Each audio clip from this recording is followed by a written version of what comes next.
Assalamualaikum warahmatullahi wabarakatuh. Salam sejahtera. Salam Om Swastiastu, Namo Buddhaya, salam kebajikan. Jumpa kembali dengan channel Ebeng. Kali ini kita akan bahas tuntas 2023 Rencana Undang-Undang ASN disahkan. 6 kategori ASN diangkat PNS tanpa tes. Menpan RB bilangnya begini. Penasaran? Simak video ini sampai tuntas.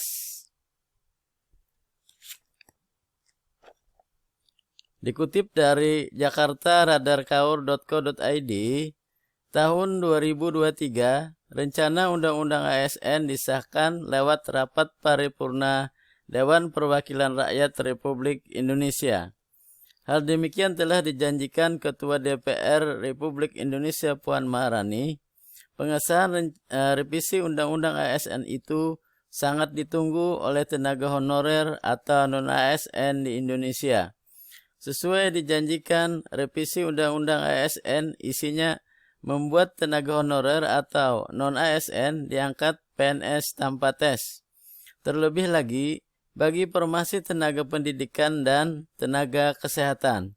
Selain itu, 6 kategori non-ASN mendapat prioritas untuk diangkat PNS. Revisi Undang-Undang ASN yang tengah dibahas saat ini adalah Undang-Undang Nomor 5 Tahun 2014 yang akan direvisi guna mengakomodir pengangkatan tenaga honorer dan non-ASN. Revisi Undang-Undang ASN itu juga akan menghapus status tenaga honorer atau non-ASN jadi jenis kepegawaiannya, di mana nanti hanya ada 2 jenis pegawai pemerintah, yakni PNS dan pegawai pemerintah dengan perjanjian kontrak atau P3K. Dalam pasal 131 ayat 5 disebutkan bahwa seluruh tenaga honorer dari berbagai kategori diangkat menjadi PNS secara langsung oleh pemerintah pusat sesuai dengan SK yang dikeluarkan hingga 15 Januari 2014. Kategori-kategori yang disebutkan wajib diangkat dengan mempertimbangkan batas usia pensiun 60 tahun. Sesuai pasal 131 ayat 1, dilanjutkan batas maksimal usia untuk penjabat administratif adalah 58 tahun. Maksimal pejabat pimpinan tinggi 60 tahun. Dengan yang sudah sesuai ketentuan peraturan perundang-undang pejabat fungsional. Jadi, proses seleksi menjadi PNS tanpa tes ini terbuka untuk semua umur. Dengan begitu, bagi individu yang tidak bersedia menjadi PNS, harus membuat surat pernyataan tidak bersedia. Tetapi, tetap diprioritaskan pemerintah untuk menjadi pegawai P3K. Sehingga, keputusan perekrutan PNS ini merangkap kepada pegawai P3 atau bukan hanya berpihak pada kategori PNS. Namun belum bisa dipastikan kapan waktu proses selesai PNS tanpa tes. Bisa dibuka pada tahun 2023 atau belum. Menurut rujukan dari berbagai sumber, tes akan berlangsung paling cepat 6 bulan dan paling lama 3 tahun setelah revisi Undang-Undang ASN disahkan.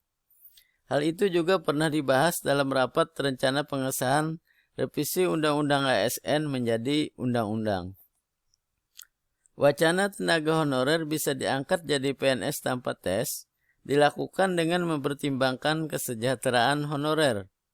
Selain itu, mengatasi kekosongan tenaga ASN dengan mengangkat tenaga honorer menjadi PNS tanpa tes.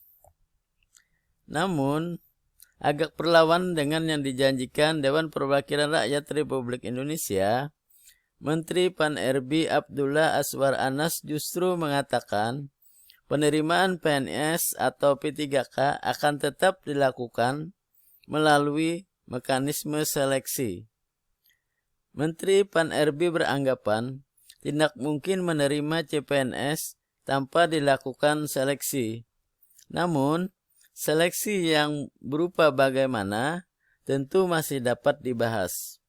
Untuk itu, Menteri Pan-RB harus bersama pemerintah melakukan pembahasan bagaimana mekanisme dan strategi pengangkatan PNS, sehingga penerimaan dapat berjalan lancar dan tidak ada pihak yang memanfaatkan situasi guna mencari keuntungan atau melakukan kecurangan. Azwar Anas mengungkapkan bahwa tenaga honorer diangkat PNS tetap harus mengikuti seleksi CPNS. Dengan kata lain, pihaknya mengungkapkan bahwa revisi Undang-Undang ASN tersebut kurang mengatur strategi pengangkatan PNS. Gak mungkin otomatis diangkat PNS tanpa tes. Tetap harus mengikuti seleksi CPNS, ujar Abdullah Azwar Anas di Tamrin Nain Barom, Jakarta. Dikutip redakkaur.co.id dari Onsedo Indonesia, Kamis 22 Desember 2022. Untuk itu, tenaga honorer masih harus bersabar dan tetap mengikuti perkembangan informasi selanjutnya. Demikian kabar gembira ini usai tersaji. Satu harap kami semoga bermanfaat. Sampai jumpa kembali di channel Ebeng berikutnya. Jangan lupa like, subscribe, dan tekan tanda lonceng. Salah hilap, mohon maaf. Wabillahi taufiq wal hidayah. Wassalamualaikum warahmatullahi wabarakatuh.